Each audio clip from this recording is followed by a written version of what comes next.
sometimes I think racers might have it backwards and they think it's all about the podiums and the wins and the horsepower and all that type of stuff. But actually, it comes down to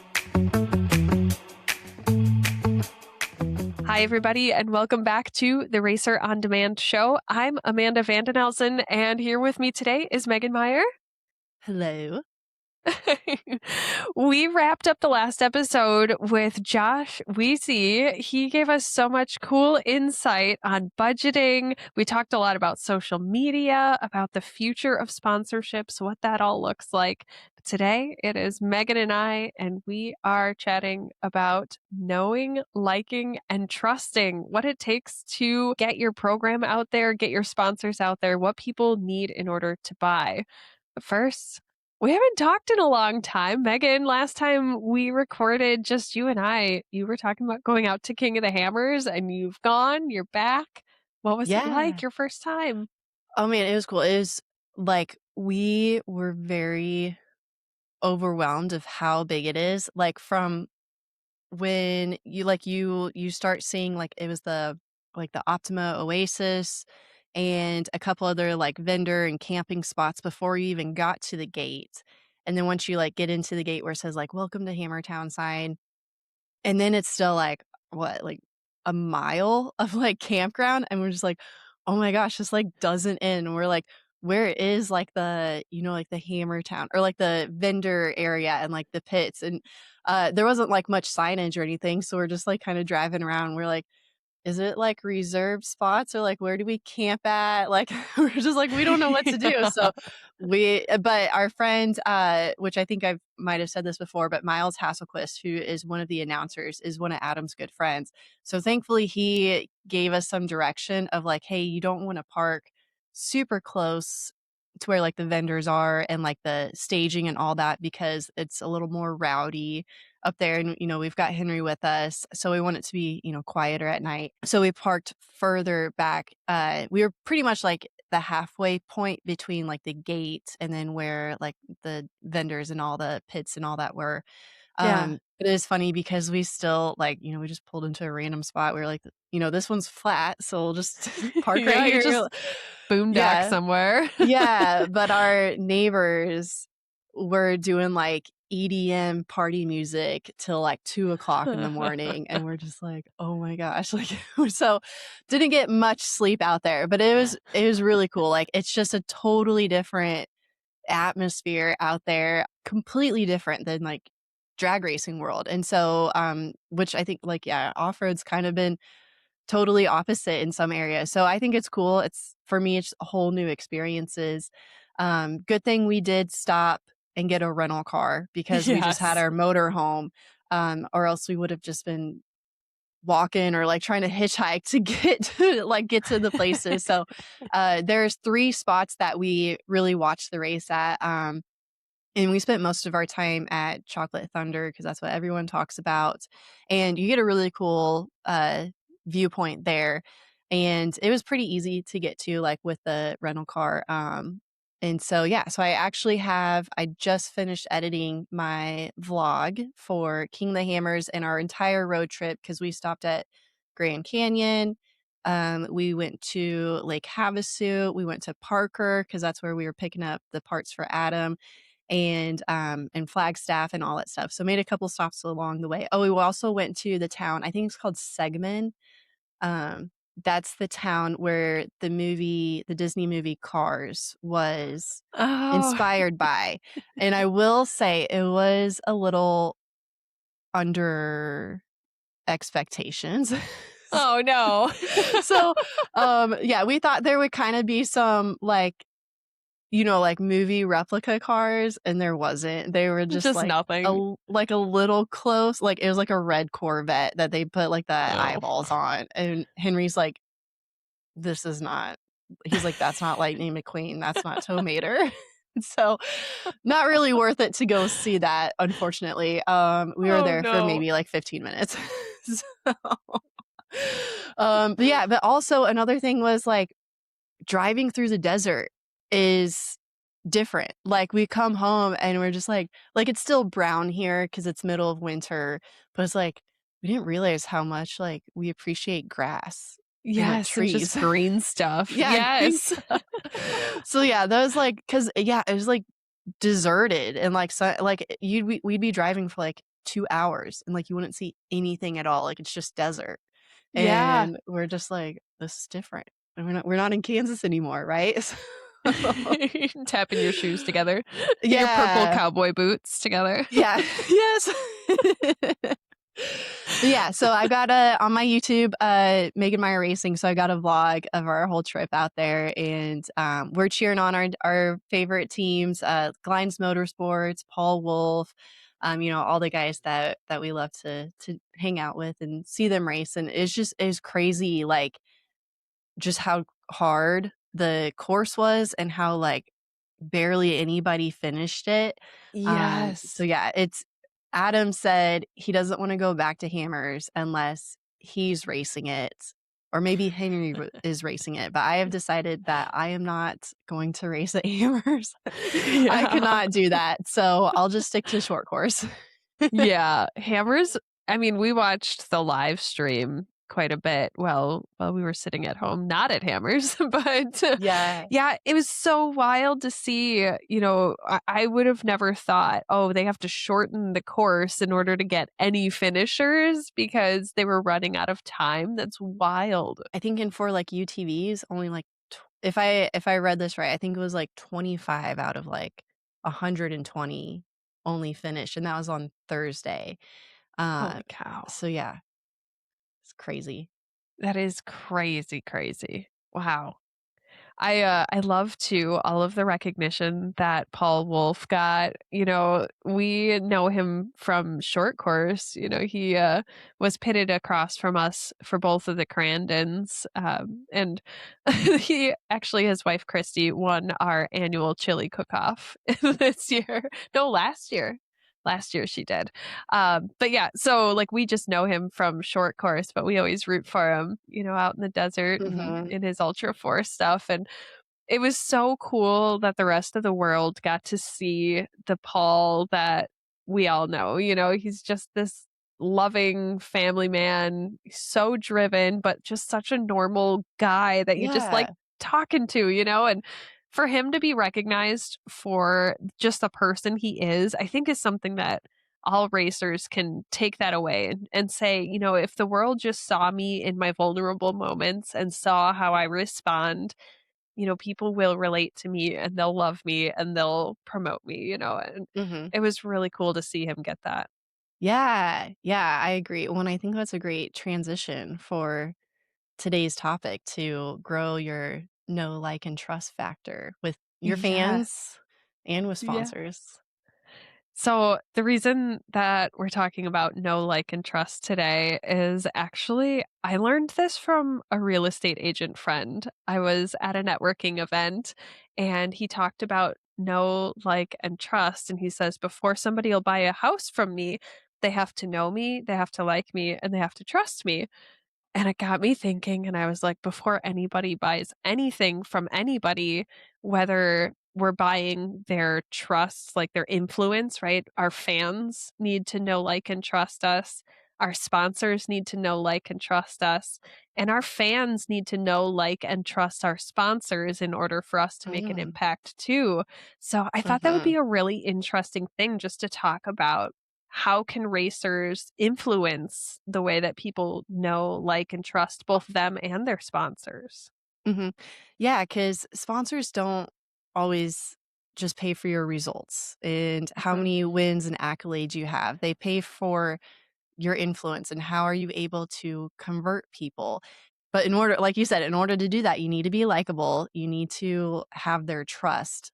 Because sometimes it is, like, maybe just, like, when we're doing a social media post, like this past weekend, we did one with Blaster because they have a new product, and so they wanted us to do some content to promote it, and so we've got that likability and trust built with our fans, and so for them to see, like, just one post about this new product, it's gotta be pretty high for them to go out and then buy this product that they've never seen, they've never sampled before, and so sometimes I think racers might have it backwards and they think it's all about the podiums and the wins and the horsepower and all that type of stuff. But actually, it comes down to, yeah, how can you influence their buying behavior? Because Yeah.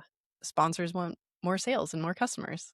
And I love that, you're talking about being on the podiums and winning races and stuff because, that is a way for people to know you and they might Yeah. even like you. But they're not necessarily gonna trust you until they get to know you and like Mm, you a lot more than just out there winning races, right? There are a certain few racers in our sport I can think of, like the Greaves, right? Everybody knows the Greaves. They like the Greaves because they win all the time, there are those diehard fans, and they may trust them, but that comes with time and exposure mhm, to them over and over and over again. And, how do racers get that exposure to their fans over and over and over again? Like winning a lot can do it, but there are not a lot of people that are going to be able to consistently win and be in front of people as much as it takes to really build a valuable program based just off of that. You're really only ever going to have probably one of those in a motorsport, you know? mhm. Yeah, and I think, you know, when you do win and you get podiums, like, you have that opportunity to have more media, to do more interviews, but if, you kind of freeze up, and you don't show your true self or you Mhm. try to be like someone else, you're not authentic, you might try to be too polished with it, and Yeah. it's doesn't come across as who you truly are. I think, like, fans could pick up on that, and, yeah, like, you might have this shot to kinda be in the spotlight and be able to share your personality, but if you're not comfortable with it, which I totally get. Like, I am Yeah. very introverted, and it took me a long time to get comfortable in front of the camera. Like, I practice so much at home, and I still do to this day, but I've done a lot of reps with it. So I'm pretty comfortable in front of a camera, especially if it is just like a on the spot interview, but I always try to make sure I'm not like being fake or trying to be like too perfect with it, like, I still just Yeah. need to be myself because, yeah, when your personality shines through, that's when the fans can connect with you more. They'll like we were talking about with Paul, like, he just is always, like, authentically himself, and he's very down to earth and relatable, and so fans can really resonate with that because they see themselves in Paul, and so I think that's Yeah. where, like, when you do get that chance, like, just be yourself with it. Yeah. Chris did a video one time. It was just like a short little blurb on his social media, but it was about how he has to go from all of this adrenaline and like trying to win the race, and then from that to a podium speech in a couple of minutes and how hard Yeah. it is to like make that switch. And I'm just thinking about, yeah, you do get more interview time and whatnot, but like, is that really going to be the best representation of who you are in that moment? Because you are going to be, spinning in your head. And how can you create moments that set you up for better success to have that FaceTime with your fans and with partners? And I really do think that social media ends up being that platform 9 times out of 10. Mhm. Um, and Yeah, I to your agree. point, recording yourself over and over again goes a Yeah, long way. it does, yeah, or yeah, like, practicing in the shower. I mean, when I'm recording something, especially if it is something that is more scripted or, like, I need to make sure I say, like, certain things, like, whether it is, like, for a product promotion, there's certain things that I needed to say that was the features of the product. Yeah. And, I cheat and I write it down on a sticky note, and I put that sticky note on the back of my phone right here, so it looks like it'll be right here, so I can kinda see, like, I'm still looking at the camera, or if I'm doing it on, like, a real camera, I'll use, like, a teleprompter because I get Yeah. very tongue-tied and, like, I mess up, and I don't want it to take 2 hours when it just needs to take, like, 20 minutes. Yes. I saw something somewhere, I don't even remember which creator it was, but one of the bigger creators out there, basically said, I record myself 3 times before I even use a take. Like, it takes me Mm. 3 times to get in the headspace of Yeah. saying what I'm trying to say, and then I'll use a take after take 3, you know? Mhm. That's And a I good think point. that's so powerful. Like, when you're seeing really polished social media, it is never the first take. So, of course, it's gonna feel really funky.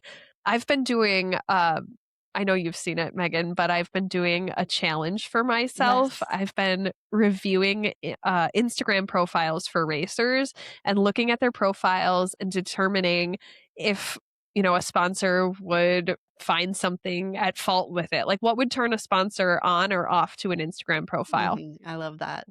And I'm on day 6, and, I started while we were in the RV. We're in the RV right now, but, I started while we were in the RV, and so we're, like, in motion. I'm sitting next to Chris as he's being my bus driver, and, I took so many takes, especially because every single one of these is basically me saying the same thing over and over again. And, like Yeah. But it's people you don't know, right? Like, they're just Yes. random racers that have found you on Instagram, right? Yes, yeah, so the way I've been doing it, I've changed it up a couple of days, but most of them I've just picked from people that are following Racer on Demand and have left a comment on the day prior, and once in a while, I'll request that they repost. I'm just trying to drive engagement, and get it Mhm. to reach more people, so I'll just pick somebody randomly from the comments. Most of the days I ask Chris to pick a number like, "Okay, there's 92 There you comments, go. pick a number 1 through 92 and I'll Wow. count down." But, okay, so today I recorded and just posted, day 6. In the first 5 days, I've gotten 250 new Instagram That's followers. awesome. Yes, I Yeah. only had 587 a week ago, And so Yeah. it's like Wow. another 50% on top of that. It's working. Yeah, that's awesome. Well, and I think kinda to tie it back to our topic, like, these racers are trusting you and they are getting to know you and they want, yeah, like, your real honest feedback, and I love what you've been doing because that's something that, like, I've tried to do in the past, but it takes time and I've just, like, never really gave it Yes. that much time. So, yeah, you're dedicated. Oh, man, it doesn't take long to do. It's honestly, it takes longer to edit than it takes to Mm, record, it's yeah. 5 minutes of recording, but then it's like we had the discussion about Instagram edits consistently crashing, and now it's just doing weird things with captions. I don't know, but, Oh, so if really? my captions look weird, that's why, is because I'm having to, like, manually type in half of them. It's pain in the tush, but, like, it's 10 minutes of my day to do this, and I think that's something too, like, racers need to understand is, like, this is a high priority to get eyes on your program, because, like, I'm trying to drive people to Racer on Demand, right? I'm trying to build my business just like a racer's trying to build their business, and Mhm. I recognized that once people got to me, they typically liked me and they grew trust pretty quickly, but I was having issues getting them to know me. Like, how do I reach new people? And that's where I found that providing value to them really helped bring new people in. So that's why I'm doing this challenge. But, I think our racers can really think about it like, how can I provide value that nobody else is providing to the audience that I'm trying to reach? And think about, who your sponsors are. Who is the audience they're trying to reach? What are those demographics? What kind of things do those people value, or what problems do they have? And how can you solve them as a racer? Maybe it's, and this is some of the feedback I've been giving most people, maybe it's just behind the scenes of like, what makes you different, and show that and show what it feels like and talk about that, because they don't know what it feels like. They want to know. That's valuable to them. I think it's just making sure that you understand that it's not about you, it's about the audience. Mhm. Yeah, that's so true, and something that does really well for us on the Randy Meyer Racing page is these segments that I call Ask Randy, and it's something we started doing, like, maybe 4 years ago, and it would just be, like, maybe I'd post it, like, 5 times a year or something like that, and so, because my dad's been around for a while, like, people know him, but, a lot of our fans don't get to come to many drag races, or maybe they just come to, like, 1 drag race a year, whatever's close to their town, and Top Alcohol Dragster doesn't run at every NHRA race, so maybe they might not even see us, but, just like in short course, every ticket is a pit pass, and so the fans are able to come up to the pits and see the crews working and ask questions and all that. So we would get some questions sent into our Facebook page. And just to start like a new idea for content, I would just ask my dad these questions because even some of them were like very technical. It's like, usually, like, if it's something easy, like, I'll respond back, and I think people know that it's not actually my dad on the Yeah. Facebook page. I think they know it's me responding back to him. But some of the ones, like, I don't know, like, it's too advanced, like, I'm not super mechanical or technical with the parts on the car, so Yeah. yeah, so we just started doing this a few years ago, and it has just blown up. So now we do it every Monday is Ask Randy. The fans just love it, and I think it's also helped us with sponsors too, because some of the fans on there are other racers, but they're probably, racers that don't get a race very often, or they don't race in the NHRA, they might be more nostalgia, so they're in different series, but they have kind of the same parts. So they're also looking for advice. But in turn, Yeah. like one of the ones that always does really well for us is whenever we talk about oil, because we switched oil brands 3 years ago.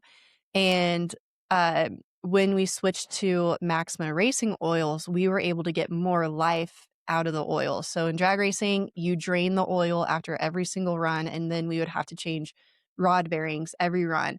And that's what we did when I was driving. And that was part of my duties, because I did a little bit of work on the cars. And so I would help change the spark plugs and change oil on the car. And then we switched to Maxima 3 years ago, and now we're able to get 3 runs out of our oil before we really need to change it. So that means on, like, Sunday race day, we don't have to worry about that. We're saving time between runs in the pits. It's more time that the engine can just cool down, um, Yeah. less work that our guys have to do, and so a lot of the teams, like, they ask a ton of questions whenever we post videos about that because they're like, "We've never heard of this before, like, it's new." Maxima is fairly new to the drag racing world. I know it's Yeah. huge in dirt bikes and motocross and supercross and all that, and so, yeah, like, whenever we do, like, a sponsor promo post, but we tie it into something that's valuable for our Mhm. fans and make it an educational post and not just a, "Hey, come check out Maxima Racing Oils," Yeah, I'm it unboxing some oil today, right? yeah, so, yeah, those do really well 'cause yeah, it's like it's hitting both. It falls under that know, like, trust, and Yeah. it has helped convert a lot of our fans to be Maxima customers, and Maxima is very happy, and they're staying on board with us for this year, yeah, so that's just, like, one example of how we're able to keep that trust, build that trust with our fans, but then also tie it in with the sponsor. That's so powerful because we're kind of talking about borrowed trust at that point, which I hear a lot about that in the networking space, right? So, if you have a contact that you can tap into and say, like, hey, I know this person, they already know, like, and trust me, but they have a connection in what I need to do, but that person doesn't know, like, or trust me. Because I have that person vouching for me, in between, then I get to kind of skip the building aspects of that, right? They already kind of extend out that borrowed trust. And that's essentially Mhm. what racers get to do. Like what you're describing with Yeah. Maxima is you get to say, hey, I already tested this. You guys already trust me. You know, like, and trust me. You've never heard of this brand, but I use it all the time and I'm showing you that it's great. That is how racers can build value in what they're doing with their partners through that know, like, and trust. Just extending that out to the fans that already have that trust built in them. Mhm. Yeah, well, and I wanna add on to that.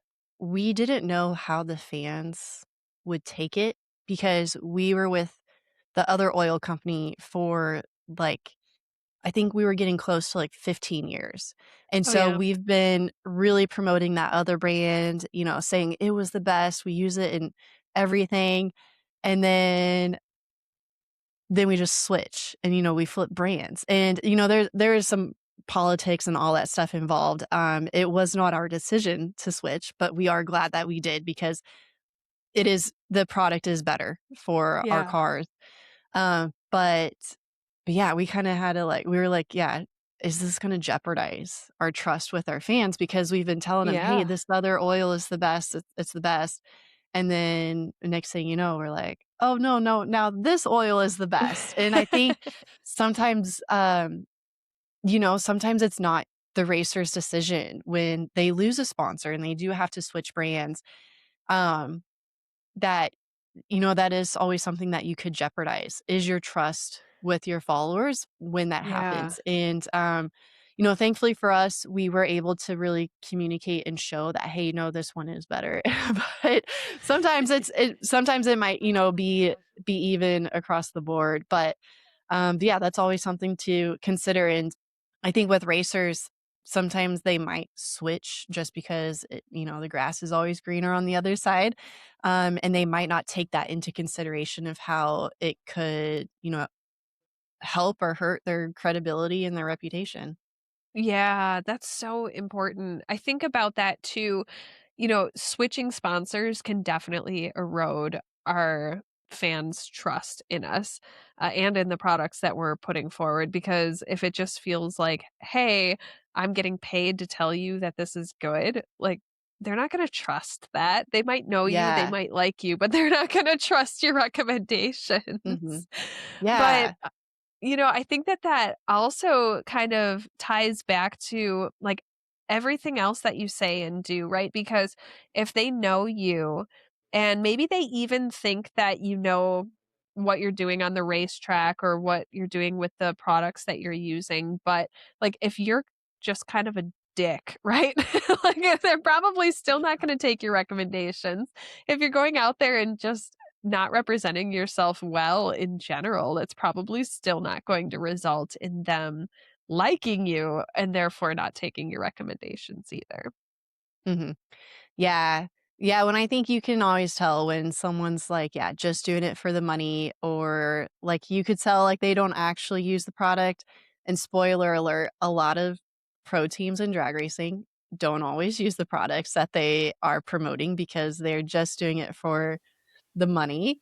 And so yeah, so you always there's a little caution there. But yeah, I think when you can definitely tell when some, or even not just racers, but like any type of influencer that like is just doing it because they're getting paid to do it. Or but also if there's like, if they're not showing any personality, like if it is just like a straight promotional ad, it doesn't come across as authentic. There's no storytelling. You're not, immersing yourself in there. Or maybe even like just completely ghosting after you do it. So that all kills trust um really fast. And so yeah, I think for racers, like, it's not always about the follower count. It's about that trust and that quality that you have with your followers, having really strong engagement, having high credibility, and just being authentic. And I think sponsors can really see that online and how you represent yourself at the track or on the media.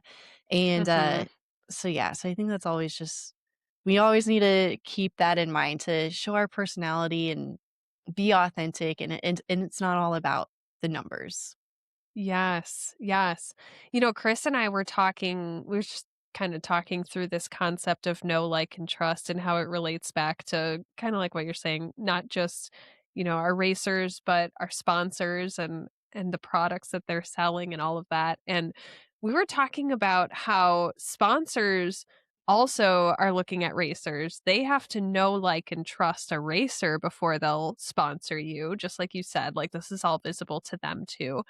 But it kinda goes both ways, right? Racers need to know, like, and trust a sponsor Mm, before they're gonna yes. sign on with them too. And, Chris had made the comment that expectation kind of exists in both ways, and he goes, "I think it makes sense that a sponsor would need to do research on me before we walk into an agreement together too."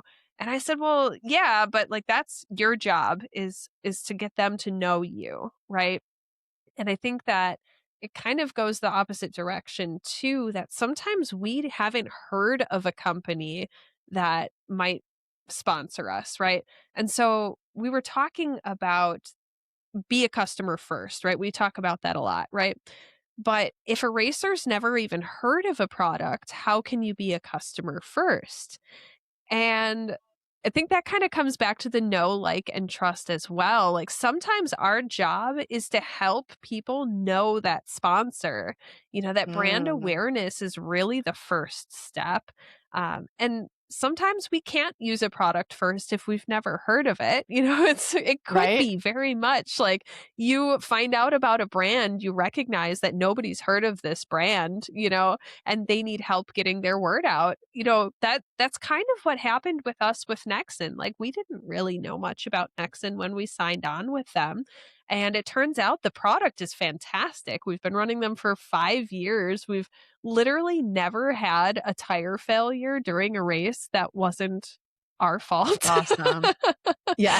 Um, there there have been a couple of times, we've had like a tie rod go through a tire. I don't think anything's gonna stop that, or like a competitor Yeah. makes contact with a tire and deep beads it, or things like that. But we've never had like a punctured tire on the track. We've never had a blowout that wasn't our fault. Um, but that tire is fantastic. But if nobody knows that, even racers that could potentially help to get that message out, like that is part of the marketing funnel too that racers can help solve. So I think that's just a perfect example of how a racer can help people know the product, then like it, then trust it. Because I mean, that's our jobs. That's really what sponsors are Mhm. helping, fund our programs. Yes, but they're doing that because they're hiring us to solve that problem of not being able to get that awareness or product activation or even like that brand loyalty and brand trust out to the Mhm. people who could buy their products. Yeah. Yeah, exactly. Well, and Josh on episode 9, he had a great example of that too, where, he didn't do, like, his research on the company and then found out it was fraud. But yeah, Yes. like, so for us, like, getting into short course, yeah, there's a lot of new products and new companies that I don't know anything about, like wheels and tires, for example, because pretty much in drag racing, it's just one company and everyone goes there and there's not any options. And so coming into off-road, like there's dozens of options you can choose from for wheels and tires of what brand to go with. So yeah, so I had called up some friends and it was like, okay, what do you recommend? Because it came with the side by side we bought. It came with obviously it comes with wheels and tires, but it's like okay, we need to get spares, and so we were calling up friends that we have in the off road community. Is like, okay, what do you recommend for these products? Because we need to go and buy some and from yeah, like wheels, tires, communications, just some other little stuff that like, I don't even think about. But Yeah. yeah, so we did not know what to buy, but thankfully, we got some good friends like you guys. Jim Beaver was a big help for us of who he recommended. And so then those were the ones that we went to, even if it was a more expensive product, but it Hmm. came highly recommended. And so we went with those and now trying to get our name familiar with them. And we've got, we did the application. So we're on some discount programs now for this year. So that helps. But yeah, we're trying to, keep it growing so we don't stay there in discount land, like you say. Yes. Yeah, the product discount land is definitely a place to vacation, not a place to live. Yeah. Yes. Yeah, no, I'm just thinking about the way that people buy products, right? As you're talking about this, you're talking about, well, I asked the people who knew better than I did, and it's it's funny to think, everybody does that, right? You're always asking people, "Hey, have you ever had to buy this thing?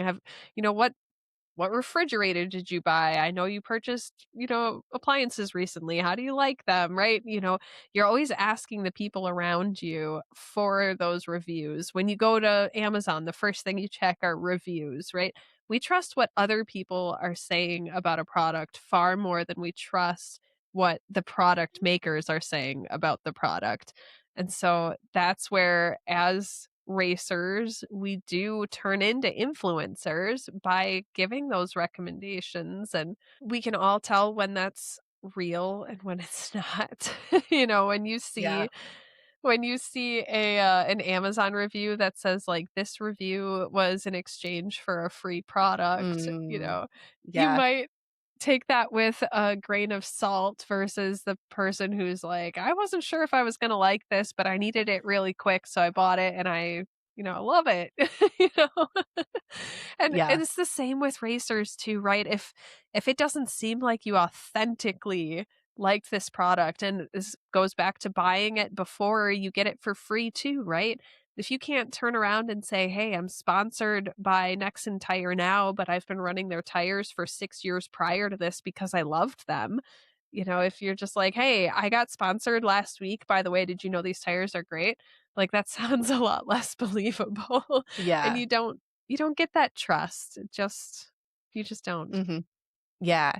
Yeah, the longevity helps build your credibility with the Yeah. brands and with the fans, and I will say, if Nexon made a side-by-side tire, that would be the first one we would buy, but they don't yet. Hopefully they I do. had So, Chris posted the other day something about it was basically just saying, like, we don't have to make an announcement that Nexa Tire is on board. Like, we've been with them for 5 years. We're not going anywhere. They're not going anywhere.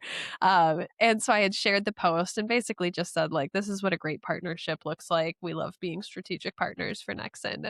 And one of our fans commented on me sharing it and said, we went out and put Nexens on our vehicles because of you guys. Yay. And it was like the biggest compliment Mhm. to know that we walked into a space where nobody even knows what Nexen Tire is, and 5 years later, we've got people that are putting them on because they know, like, and trust Yeah. us, and now they know, like, and trust the product enough to make a purchase too. Mhm. And, we talked with Josh about how, like, we use, like, affiliate links and things like that to track some of the data points of conversions, right, as racers. And I think that that is important, but I think the big problem there is it took us 5 years to build up enough, knowledge, likability, and trust in Nexen tires to really see our fan base, churning through the tires they already had on their vehicles, and now they're making those purchases within the last couple years. If we're basing our success off of an immediate sales metric, like an affiliate code or like a coupon code or something, we're putting all this work on the front end to build up the knowing, the liking, and the trusting, but that takes literally years. And Mm. so if Mhm. 2 years in, you still don't have enough, of those codes sold, you're still not measuring how much you've actually moved the needle on them knowing and liking and trusting that product enough to buy, because that is something that does take a lot of time. And not only racers need to be patient with that, but they need to know how to gauge, if that's working without some of those metrics of immediate sales, I think. Mhm. Yeah, I love that you just said that because yeah, it is easy to become an affiliate and accept an affiliate deal. I mean, I get emails from just completely random companies, like, I don't even know what product. I mean, and it's not racing products. It's like, makeup or beauty products or food or whatever. Like, and I'll get emails from companies because it's all just like, "Oh, we found your Instagram, like, we want you to Mhm. promote our products." And even some of it will just be like guy products. I was like, obviously you didn't even look at my name or my picture to know that I'm not a guy. Yeah, so it's easy, like, and it feels good, like, oh, this company trusts me, like they recognize me, like they want me to be an ambassador. But yeah, like that affiliates is just so easy for marketing companies because, they're not really dipping a whole lot into their margin by giving you a small Yeah. discount or a commission. You might make $2.50 off of a product, and for them, it's nothing. So they can have hundreds and thousands of ambassadors out there, they're still making a bunch of money. So, Yep. um, I do not, yeah, like, accept affiliate programs anymore, and, there was a time and a place when I did, when I was trying to grow my name and grow my brand, and 10 years ago, I feel like it there wasn't as many opportunities out there to become an affiliate, so Yeah. when one did come across my table, I feel like it was kinda a little bit better deal because it might have been some product and some cash along with a commission or whatever. Yeah. Um, so yeah, like, I've done it lots of times, but yeah, they're just yeah, it's a trap. It's a easy trap you can fall into, and, the company just wants you to advertise for them because it's cheaper for them to have ambassadors do it than to pay for ads, or Yeah, because because they get it for ambassadors free. yeah, and It's you've got totally your free then. audience base, yeah, that you can influence too, and so, yeah, so I don't really do them anymore, um, but but yeah, they still come across my table, but, yeah, I mean, Yeah. it's unless it's, like, a company where it's a product that we would actually use or need. I will say the last one that I did was with it was a headlamp company, and I did it just because I was like, "Oh, like, that's something we actually need for our crew guys." And so I had asked for more product in exchange, and because they were just gonna, like, send me one. And I was like, "No, I'm not gonna do a post for just, like, one headlamp." Yeah. So they sent us a bunch, and then I did the videos for 'em or whatever. Um, but but yeah, like, if it's something that I'm not gonna actually use or not gonna benefit me in any way, then I'm not gonna do it. And I think once you have enough experience with that, you kinda know, like, "Oh, hey, like, my value, because my influence is worth more than this." And so Yes. yeah. Okay, so Chris and I were talking. We had one of his friends who races reached out to him and said, "Hey, can you look over this contract that this company wants me to do? They're giving me free product, and it wasn't a ton of free product. Like, I think I am grossly exaggerating when I guesstimate somewhere around $1,000 value. So we'll just put $1,000 out there. Realistically, it might just be a couple $100 in value. But this company for an entire year wanted 2 posts a week, 2 stories a week. They Oh, wanted wow. For a whole on year? Yes, on race weekends, on top of the 2 posts a week, they wanted, like, a post with their product, a post with signage, a story with something, like, it was, like, 3 extra posts every weekend that you're out racing on top of the Okay. 2 for the week, and it was just for this product, and looked at Chris and I said, racers need to understand that the amount of time they're putting in for this kind of a contract, they could be putting in for somebody who's gonna pay them 50 or 60 or $100,000 a year, and then they can turn around and buy this product for the couple $100. Like, Mhm. don't fall into the "I need this product, so I'm just gonna do whatever they want." Like, go make the money where you can make the money, and then just purchase the product. Your time is worth Yeah. way more than that. Yeah. The issue is too, is that racers don't know this, and they are unknowingly undervaluing every single other racer out there because that company goes, Mhm. "Oh, this is what racers are willing to work for." So, that makes it that much harder to get an actual paying sponsorship. I've seen so many posts from sponsors saying, "Oh, well, we don't do cash anymore because we've been burned," or "We don't do cash anymore. We do an affiliate program, or a discount program or whatever." And it's because they can. If racers are doing that, they're getting what they want out of it. They're getting their free marketing out of it. And maybe maybe that'll change, as people start to learn a little bit more about what their actual value is, especially those people who really do have a lot of influence but just don't know how to get the sponsors, the paid sponsorships. Like that's what's really damaging, I think, in motorsports marketing right now is that undervaluation. Mhm. Yeah, I agree 100%. Yeah. But we're changing that, right, Megan? Yes, yeah. I think that I mean, kind of a common theme that we talk about, I think, in all the episodes is put yourself in the shoes of the brand or the marketing director or, whoever is the one kinda making those decisions. And, I mean, just like what you're doing with your audits, like, take a step back and think, "If I was this company, would I sponsor me? Would I invest in what I am offering?" And Yeah. it could just be, like, by as simple as looking at your Instagram and yeah, if you're not showing your character, your personality, why you're racing, then you might answer your own question. Yes, yes.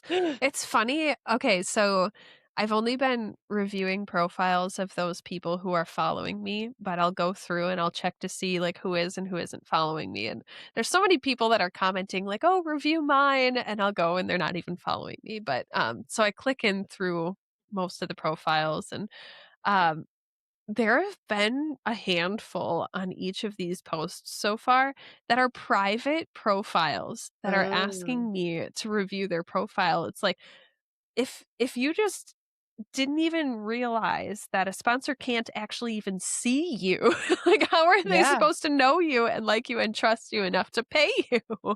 Mhm. Yeah, that is such a good point. And I totally get, like, if it's your personal one and, you're showing more family stuff, so you do wanna keep Yes. that private, like, I totally get that, but you need a racing page. Like, you need a public-facing racing account.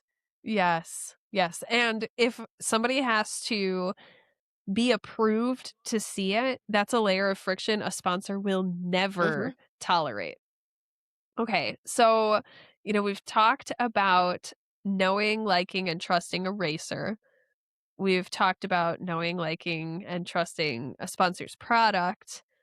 What about, the other way, a sponsor knowing, liking, and trusting a racer? What do you think is necessary for that? I mean, like what we just said, like, you need to have a public facing account. You need to be able to show your personality, show your character. Don't make it like just all racing pictures. Like you need to actually show your face and talk to the camera. Be authentic whenever you are on camera, whether it's just for your own account or whether you're doing an interview, or any type of media. Like I know it's so nerve-wracking, but I mean, it is true, like, the more you practice it, the more comfortable that you'll get with it, and yeah, no like, I mean, like we were saying, no matter if it's just for yourself or not, if I know I've got an interview coming up, like, I will practice or I'll do my research on at least, like, what is their podcast about or their, platform, and make sure that it is something that I would be comfortable doing and that I could represent myself and sponsors well. Is it something that, like, my fans even actually would be interested in listening to? So I always take that Yes. into consideration. Yeah, and then also, I don't think we talked about this, but, like, on our last episode with Josh, he talked about, like, trade shows, and I think we talked about this on, like, our episode about PRI, but representing yourself and your brand well when you go to shows or networking events, or you're just Yeah. going up to, like, a vendor booth at a track even, and making sure that you represent yourself well there, because if you're kind of, hold back or you might have, like, this wall up, then that's, like, the first impression that you're making to that potential sponsor, and they could just be like, "Oh," in their mind, they might be like, "Oh, well, it's an immediate no because we didn't have that, like, personal connection." So, Yeah. yeah, so trying to break down those barriers when you are, like, in person, meeting with the sponsor or potential sponsor, but, I mean, I think it all boils down to being yourself, no matter if you're goofy or you're more serious or, if you're chill, down to earth, like, just be yourself, and that trust will be built over time, and your influence and your loyalty, all that will be built over time. I mean, it takes time to do this, Yeah. but yeah, as long as you're able to be yourself, you're not just doing it for the money or for the numbers or for the followers, you're actually showing your personality, you're telling your story, you're sharing value, then it makes it that much easier for sponsors to say yes when it's time for them to want to work with you. I like that. And, as you're talking about being yourself, I think a lot of people, and I've said this over and over, and I will continue to like die on this hill, but I think a lot of people, they fail to do the upfront work of defining who they are before they Mhm. even get to that point. And, like, that's the number one thing that I see with racers is they will go out there and they'll try to be themselves, but they don't even have a definition of what that looks like. They don't have their values mapped out. They don't know how to differentiate themselves from the other people. Like, remember when we had Sarah on and she basically said, like, "Wow, you did a great job of selling your series." I think about that all the Yes. time Yeah. with, like, a racer going out there and, like, just posting videos of their race car over and over again does a really great job of selling that class, but it Mhm. does a really terrible job of selling that racer. Yeah. Like, okay, so what makes VDE racing VDE racing? Well, it's our family values, and it's the way that we help our competitors and our friends alike. And it's the way that we, make these authentic connections with fans. And it's the way that we innovate. If you don't do the work ahead of time of determining, like, who are you actually? What is it that makes you different than the person racing the car next to you? Then what are you even trying to get people to know, like, or trust? You don't have a North Star. None of your posts are gonna work towards your goal because you don't have a goal, you know? Mhm. And Yeah. I think Yeah, it's just that exactly. foundational work. You just gotta pause for a moment. I know telling people who, go from point A to point B as fast as they can to pause and do some foundational work is a little bit difficult, but Yeah. that's what you gotta do. You gotta put in that foundational work. You've gotta think about who you are, and you've gotta invest in who you are and take the time to capture that, document it, and be able to tell that story. Mhm. Yeah. Yeah, I love that. I do wanna add one other thing that I forgot to mention, Yeah. but for for racers to continue building that know, like, trust with sponsors is once you have that deal, do not ghost them. Oh my 'Cause you god. will lose your trust with them, like, if the only time you talk to them is when it's time for renewals, then you've lost your trust with them. Mhm. Yep. Yep. I have seen that firsthand with some of the Yeah. partners that we've worked with. They'll flat out tell us, like, "This person hasn't even talked to us since last year. The only time they talk to us is about money." It's like, Mhm. well, they Yeah. don't trust you anymore. They think you're just there for the money. And, Mhm. a lot of times those people are just there for the money, and it's not a good fit because of that. Really great point. I think we've covered all the topics or all the points for our topic. I think so too. Yeah. Yeah. I can't think of anything that we're missing. So, oh, we have a really cool guest coming on for the next one. We always have really cool guests, right? Yeah. But we have another really cool guest coming on. I think you guys are going to be excited about it. We are still looking for reviews and comments. Just let us know how we're doing. Do you like the format where we go every other guest?